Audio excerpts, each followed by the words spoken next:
السلام عليكم ورحمة الله وبركاته أغيارتا سودو هذا مركلة برنامج كله يا كيستا تي في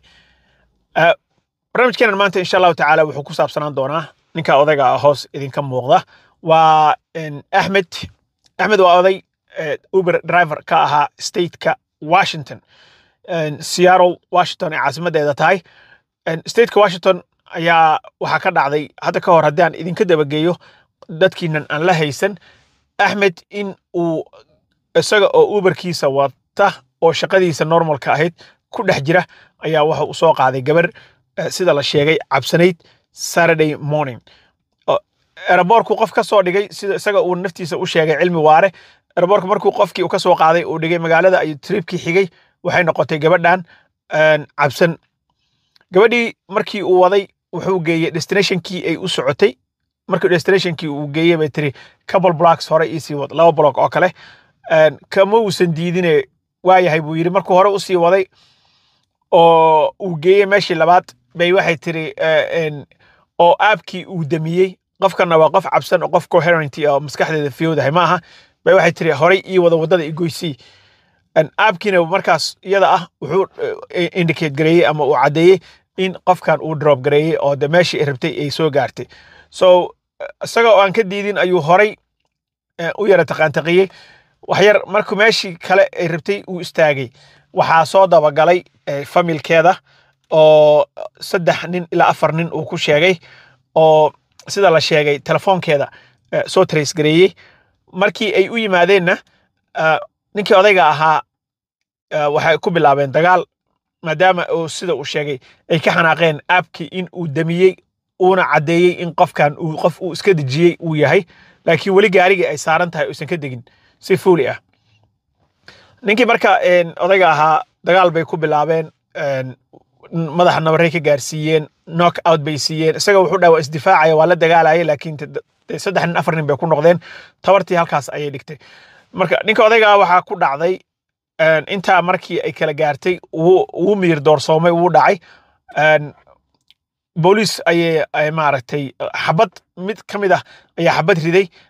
dadka dariska ahaa ayaa waxay waceen 911 oo maqlay xabada oo booliiska iyo emergency-ga soo gaarsiiyay akhbaarta meesha ka dhacday iyo xabada inkastoo de akhbaar fiican aysan ka siinin gaariga wax ka dhacayna aysan ogeyn iyo ninkan la dhibaateeyay booliiska ayaa wuxuu sheegay inay odayga ay is arkeen kadib markii ay is arkeenna uu ka diiday in isbitaalka ay geeyaan isaga oo madaxa dhaawac ka qabo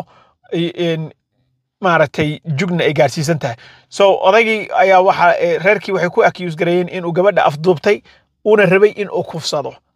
sida ay iyaga warka u dhigeen weeye waa la soo xiray markii la soo xiray ayaa lacag bond ah oo $100,000 ah baa la dhigay of course markii lagu dhaho $100,000 10% ayaa la dhigaa $10,000 lacag ayaa la dhigaa so lacagtii baankeeda ayaa lagu soo daayay maxkamad ayaa loo balamiyay maxkamadii marka odayga waxyaabaha badbaadiyay waxa kamid ah dash camerada gaarida noogu xiran oo loogu talagalay in qofka hadii shil ah gasho oo kale qofkii gardaran lagu ogaado hadii gaariga qofka ku soo koray passengerka ah wadana lagu ogaado hadii uu dhibaato ku geysto oo kale a lot of times bahashaas cameradaas muhiimad weyn ay leedahay kadib markii la arkay footage-kii videogii ka soo baxay cameradaas oo memory card-kii laga soo bixiyay prosecutorskii markay daawadeen wixii ka dhacay meeshaas waxa cadaatay ninkan in uusan wax dambiya uusan lahayn marka dad badan oo Soomaaliya waan arkayay oo odayga ku talax tagay oo waagi lahaa youtuber iyo waxaas baa u badnaadaane oo lahaa oo ninkaas lagu qabtay gabar soo kufsanayo waxaas waa huf iyo halka ma jiraan waa character assassination nimankii dhibta u geystay odayga baa waxay rabeen in ay ka dhigtaan marmarsiyo ay kaga gudbaan dhibaatada ay geysteen si ay uga badbaadaan oo ayagii isaga dacwad u saaraan intay dhib u geysteen nin miskiina oo iska shaqaysanayo oo uberla ah oo gabar uu dhali karo ay ku dacweeyeen inuu kufsanayo bay hadana booliiskina dhankoodii uu soo maray Uberka oo isagu sidiisaba darawalada dhankooda aan jirin oo mar walba haday wax dhacaan passengerka xaqiisa jira ayaa statementii ay ka tageen waxa ku qorayd maalinkaas baan akhrinayay in dhaqanka noocana uusan meel la ka soo geli karin uberka dhaqankiisa iyo serviceka ay bixinayaan ayagun bay waa isku cover garanayaan they were just covering themselves waa isku cover garanayeen in ninkan waxa uu sameeyey qalad ay tahay so systemka ayay ka xirteen accountkiisana deactivation ay ku sameeyeen waa ka xirteen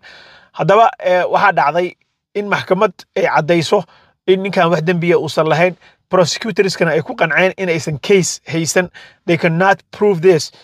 beyond reasonable doubt ma caddayn karaan maxkamadda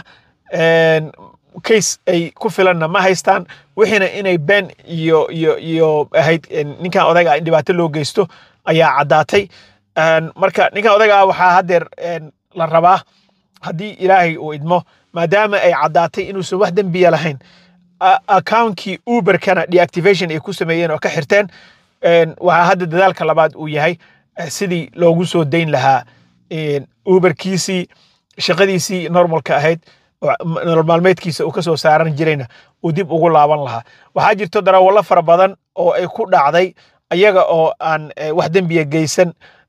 qof Soomaaliya oo islaama oo wadaad iska ah oo aan quligiisba qabra cabin in hataa lagu dacweeyey oo la dhahay ugu cabsanaa oo si unfair ah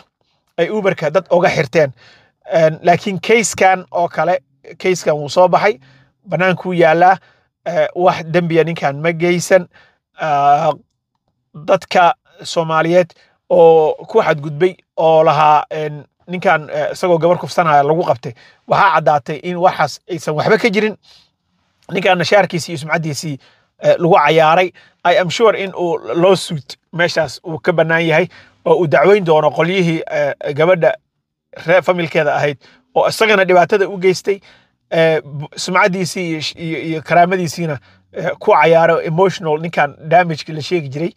u geystay oo sharaftiisii iyo sumcadiisii ku cayaaray so maxkamadaas kolley waan sugi doonaa meesha la gaaraba kolley waa inuu ka daba tagaa oo uu maxkamadeeyaa nimankan laakiin ilaahay waxaa lagu mahadiyaa in ninka odayga ah xaqii feeraha uu ka dilaacay xaqdarradiina uu ilaahay ka soo badbaadiyey uber drivers is ilaaliya dash camerada insha allahu tacaala ha lagu dadaalo oo gaari kasto ha lagu xirto wax badan bay kaa safe garaynaysaa not only accident inay kaa safe garaynayso passengerkaaga haddii uu been kaa sheego way kaa safe garaynaysaa gaaladan midda kale la qaado waa no face waxa la yidhaahdo haddii ay arkaan camera inay meesha ku xiran tahay si edeb leh bay u dhaqmaayaan haddii ay arkaan in camera ku xirnayna si cunsurinimo leh oo maaragtay sharaf dhac leh bay kula dhaqmayaan sometimes not all of them laakiin koox ka mida waa iyaga ayaa saas u dhaqma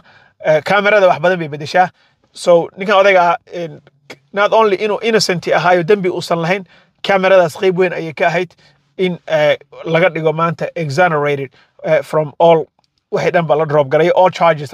la drop garayo oo prosecutorkii uu waayo wax uu ku dacwoodo ama ninkan odayga ah kusii maxkamadeeyo ama uu ku haysto so waa mahadsantihiin inta ayaan rabay inaan idinka dabageeyo haddii Seattle aad degan tahay ama Uber driver aad tahay ka qayb qaata sida ninka odayga ah loogu soo celin lahaa accountkiisii oo Uberka uu dib u reactivate gareyn lahaa waa arrin muhiima in Uberkiisa dib loogu soo celiyo nolol maalmeedkiisana ninkan odayga dib ugu laabto wixii uu ka daba tagaayo qolihii dhibta u geysatay iyo lawsuitkooda iyo maxkamadahooda waa hawl gooniya isaga u taalla isaga iyo lawyerkiisa laakiin annaga waxa naga quseeya in ninkan shaarkiisana aan caddayno inuusan dembi lahayn dembina uusan gelin wixii laga sheegayna ay been tahay iyo in accountkiisa dib loogu soo celiyo in lagu dadaalo insha allahu tacaala war waa idin salaamaya intaas ayaan rabay inaan idinka dabageeyo guusha noo soo hooyatay haddii Uber drivers aan nahay waan soo dhaweynaynaa wasalaamu calaykum waraxmatullaahi wabarakaatuh